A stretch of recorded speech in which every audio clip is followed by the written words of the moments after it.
You know what's wild about the Great Crusade? For 200 years, humanity actually won. Think about that. In Warhammer 40K, humanity is always losing, always barely holding on. The Imperium is rotting, the galaxy is burning, and the best anyone can hope for is dying with a weapon in their hands. But during the Great Crusade, humanity was unstoppable. The Emperor of Mankind led 20 demigod sons and their Space Marine legions across the galaxy, conquering world after world, reuniting lost human colonies, pushing back the darkness. 1,000,000 worlds brought into compliance. Xenos empires shattered. The dream of a unified human galaxy within reach. It was the Imperium's golden age, the moment when it seemed like humanity's future was actually bright. When the Emperor's vision of a galaxy ruled by reason, science, and human exceptionalism looked like it might actually happen. And then it all fell apart. Because the Great Crusade didn't end in victory. It ended in the Horus Heresy. Half the legions turned traitor, the galaxy burned, and the Emperor, the architect of humanity's triumph, ended up broken on the Golden Throne, barely alive, watching his dream crumble for 10,000 years. This is the story of the Great Crusade. 2 centuries of conquest, glory, and hope. The era when humanity reached its peak, and the seeds of betrayal that were planted along the way, waiting to destroy everything the Emperor had built. Because in Warhammer 40K, even golden ages are just tragedies waiting to happen. Before the Crusade, Terra in chains. Okay, so let's set the stage.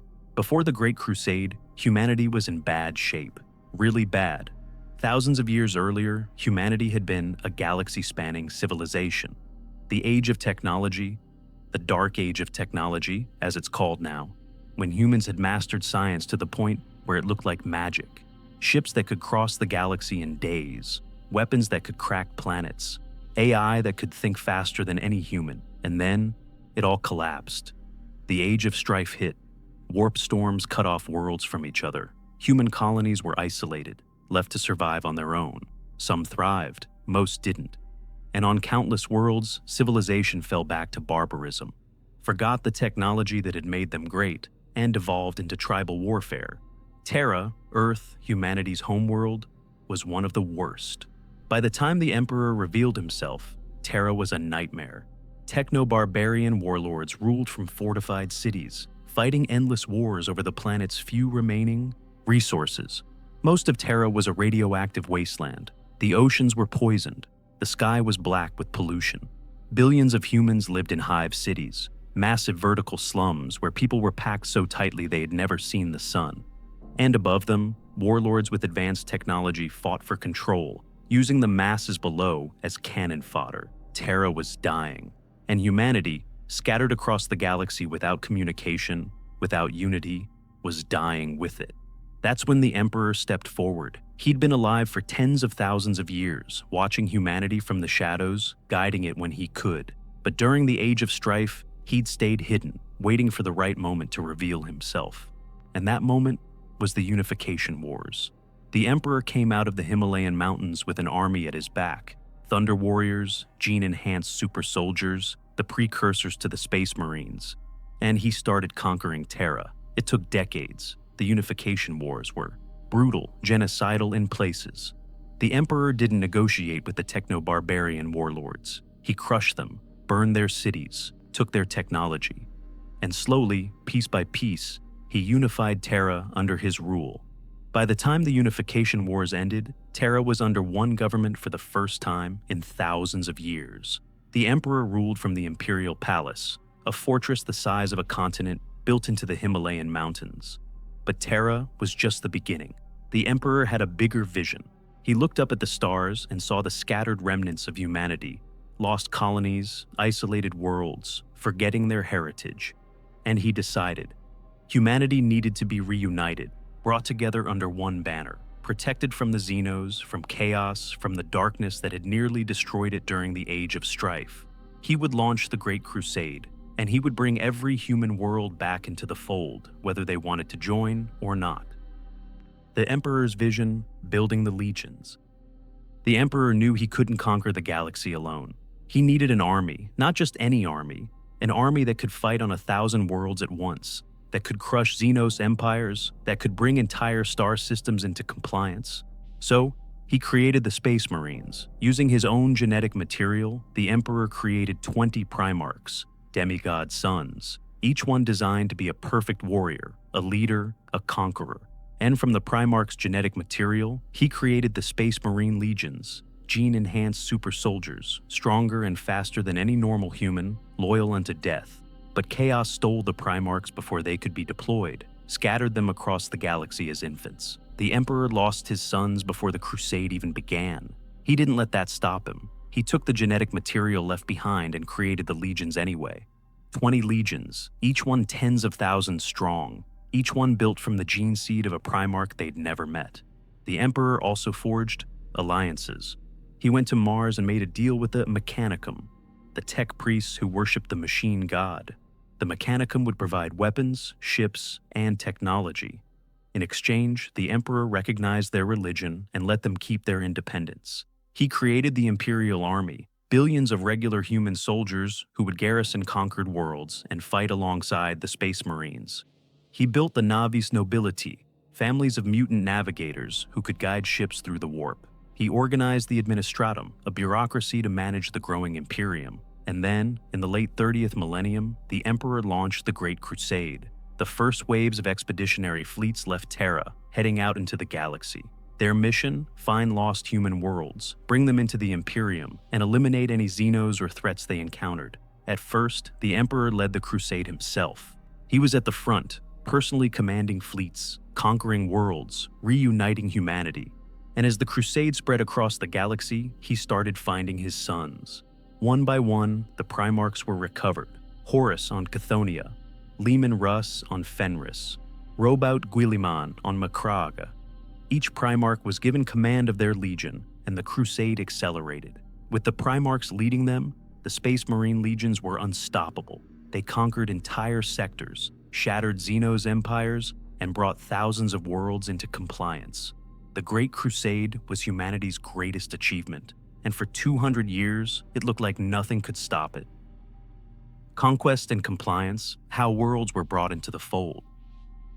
So, how did the Great Crusade actually work? How did the Imperium conquer 1,000,000 worlds in 200 years? The answer: Expeditionary Fleets.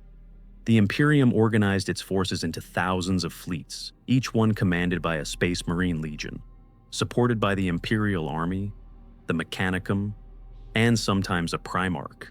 These fleets would jump into a system, assess the situation, and decide how to proceed. If the world was human and willing to join the Imperium voluntarily, great. Treaty signed, Imperial government installed, move on to the next system. Easy. But most worlds didn't join voluntarily. Some had forgotten they were human. They had been isolated for so long that they didn't remember Terra, didn't care about the Imperium, and saw the arriving fleets as invaders. Some had developed their own cultures, religions, governments. They didn't want to give up their independence to some distant emperor they'd never heard of.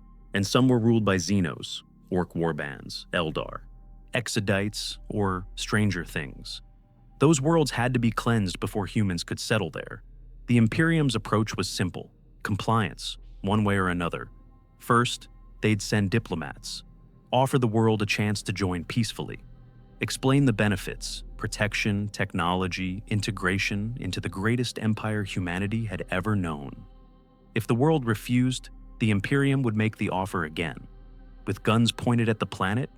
If they still refused, the Space Marines would make planetfall, and compliance would be enforced by force.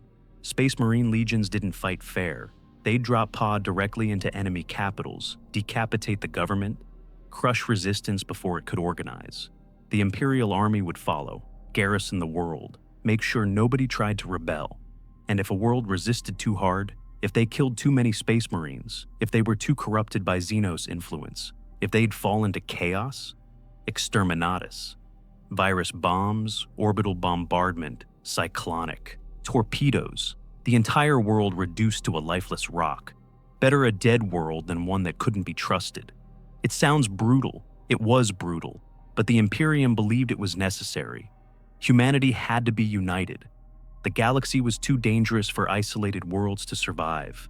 Join the Imperium or die. And for the most part, it worked. Thousands of worlds joined every year. The Imperium grew exponentially, and the Space Marines, the Primarchs, the Emperor, they were heroes, saviors bringing humanity back from the brink. At least, that's how it looked at the time. The Primarchs reunited, 20 sons, 20 legions. As the Great Crusade spread across the galaxy, the Emperor kept finding his sons. Each Primarch had landed on a different world, grown up shaped by that world's culture, and become a leader in their own right. Horus Lupercal was the first found. He'd grown up on Chthoniya, a gang-ruled hive world, and become a charismatic leader. The Emperor gave him command of the 16th Legion, renamed them the Luna Wolves, and made Horus his favorite. Everywhere the Emperor went, Horus was at his side. Leman Russ was found on Fenris, a death world of ice and monsters. He'd been raised by wolves, become a barbarian king. The Emperor gave him the 6th Legion, the Space Wolves, and made them his executioners, the legion you sent when another legion needed to be punished. Robut Guilliman was found on Macragge, a civilized world with a functioning government. Guilliman was a statesman, an organizer. He took the 13th Legion, the Ultramarines, and turned them into the most disciplined, most effective legion. In the Crusade, Ferrus Manus on Medusa, Fulgrim on Chemos, Vulcan on Nocturne, Rogel Dorn on Inwit.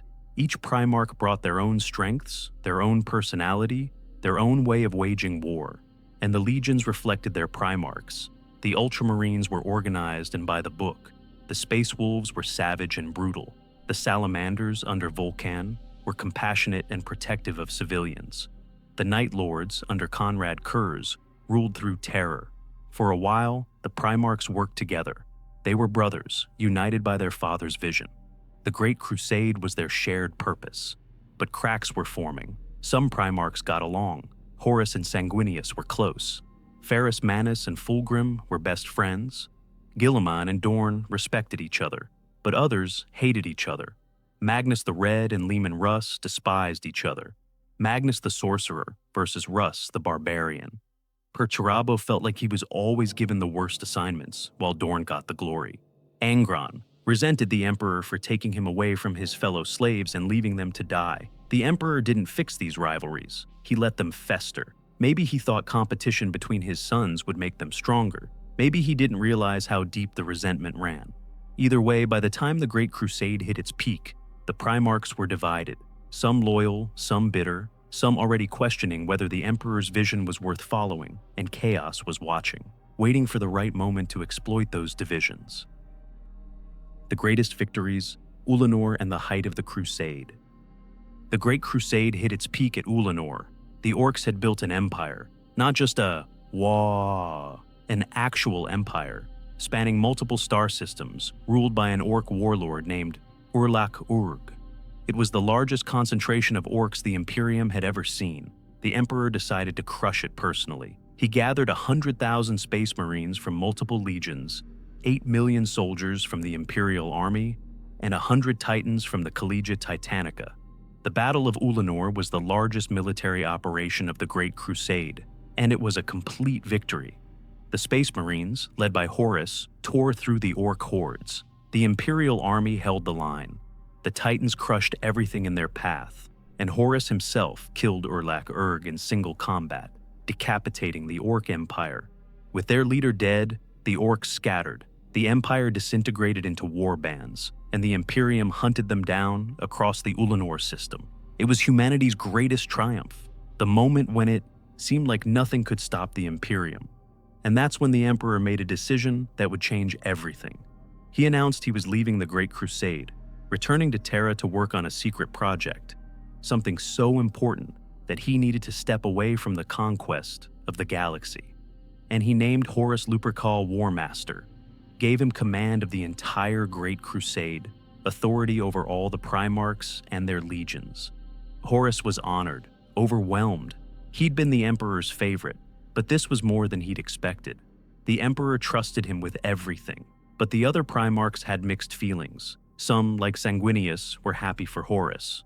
Others, like Perturabo, were bitter. Why Horus? Why not them? And the Emperor's departure raised questions. What was this secret project? Why was it more important than the Crusade? Why was the Emperor abandoning his sons after 200 years of fighting side by side? The Emperor didn't explain. He just left.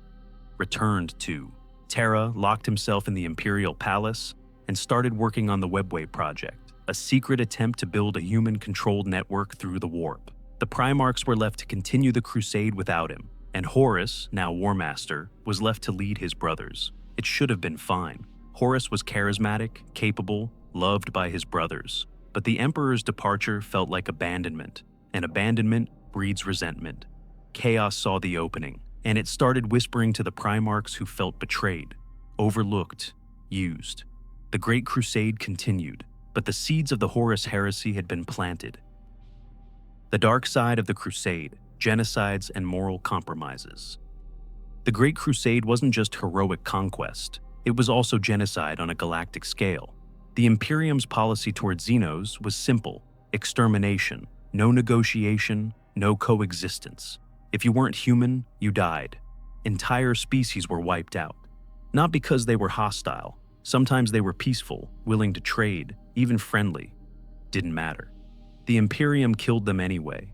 The Interrex, a human civilization that lived peacefully alongside aliens, was destroyed when they refused to give up their xenos allies. The Lair, a serpentine species, were exterminated by the Emperor's children, their entire civilization reduced to ruins, their people slaughtered, their world claimed for humanity. The Diasporex, a fleet-based civilization of humans and aliens living together, was hunted down and annihilated by the Iron Hands. The Imperium called it the Great Crusade, a noble mission to unite humanity. But from the outside, it looked like what it was: an empire built on conquest, all enforced by genocide, justified by the belief that humanity was destined to rule the galaxy. And even human worlds weren't safe. If a world refused to join the Imperium, if they resisted too hard, if their culture was deemed incompatible with the Imperial Truth, the Emperor's secular, atheistic philosophy, they were destroyed. Some Space Marines struggled with this. Vulcan and the Salamanders tried to minimize civilian casualties, tried to be protectors rather than conquerors. Guilliman focused on building functional governments, making sure conquered worlds actually benefited from Imperial rule. But others embraced the brutality. The Night Lords ruled through terror, flaying entire cities alive to make examples. The World Eaters descended into mindless slaughter, their Primarch Angron driving them to kill anything that moved. The Emperor allowed it. As long as worlds came into compliance, as long as the Crusade kept moving forward, he didn't care how his sons achieved it. And that moral flexibility, that willingness to justify any atrocity in the name of unity, was one of the things that broke the Imperium. Because if genocide is acceptable when it serves the Emperor's vision, how do you argue that betrayal isn't? If the ends justify the means, why should the Primarchs stay loyal to a father who abandoned them? Horus would eventually ask that question, and when he did, half the legions would follow him into damnation. The Imperial Truth: religion banned, reason enforced. The Emperor didn't just want to unite humanity politically, he wanted to unite it philosophically. He created the Imperial Truth, a secular, rationalist ideology that would replace all religions, superstitions, and beliefs in the supernatural. The Imperial Truth said, there are no gods. The warp is just another dimension, subject to natural laws we don't fully understand yet. Demons are xenos from the warp, not supernatural beings. Science and reason are humanity's salvation, not faith. And the Emperor enforced this, brutally. Worlds that worshipped gods, any gods, were ordered to abandon their religions. Temples were torn down. Priests were executed or re-educated. And if a world refused to give up its faith, the Imperium would destroy it. Monarchia, the word-bearer's holy city, was razed to the ground by the Ultramarines on the Emperor's orders because Lorgar had been spreading worship of the Emperor as a god. The Emperor forced Lorgar and his entire legion to kneel in the ashes and renounce their faith. It was humiliating, devastating, and it pushed Lorgar to search for gods who actually wanted to be worshipped. He found the Chaos Gods and became the first Primarch to fall. The Imperial Truth was supposed to protect humanity from chaos. The Emperor believed that if people didn't believe in gods, the Chaos Gods would lose power, no worship, no strength. But he was wrong. The Chaos Gods didn't need worship. They fed on emotion, rage, despair, ambition, excess. And by keeping humanity ignorant of chaos, the Emperor made them vulnerable. The Space Marines didn't know what demons were. They thought they were just xenos. So, when chaos started corrupting them, they didn't recognize the danger until it was too late. The Imperial Truth was one of the Emperor's greatest mistakes, and by the time he realized it, the Horus Heresy had already begun. The end of the Crusade. Horus falls, the dream dies. The Great Crusade officially ended when Horus turned traitor. It had been slowing down anyway. After 200 years, most of the easy targets were gone. The remaining human worlds were either too far away, too well defended, or too corrupted to easily conquer. And the Primarchs were exhausted. 2 centuries of non-stop war. No rest, no peace. Just conquest, compliance, and moving on to the next world. Some Primarchs started questioning the point. Perturabo was bitter about being assigned endless siege warfare while others got glory. Angron was barely controlled rage, his butcher's nails driving him to madness. Mortarion resented the Emperor for saving him when he'd wanted to kill his overlords himself. Horus felt the weight of command. The Emperor had left him in charge, and Horus was struggling. His brothers didn't respect him the way they had respected the Emperor. Some ignored his orders, others second-guessed him. And then Horus was wounded on Davin, a chaos-tainted blade cut. And he fell into a coma, and while he lay dying, chaos showed him visions. The Emperor abandoning the Crusade, the Primarchs forgotten, humanity worshipping the Emperor as a god, the very thing he'd claimed to oppose. Horus saw it as betrayal. The Emperor had used them, built his empire on their backs, and now he was discarding them.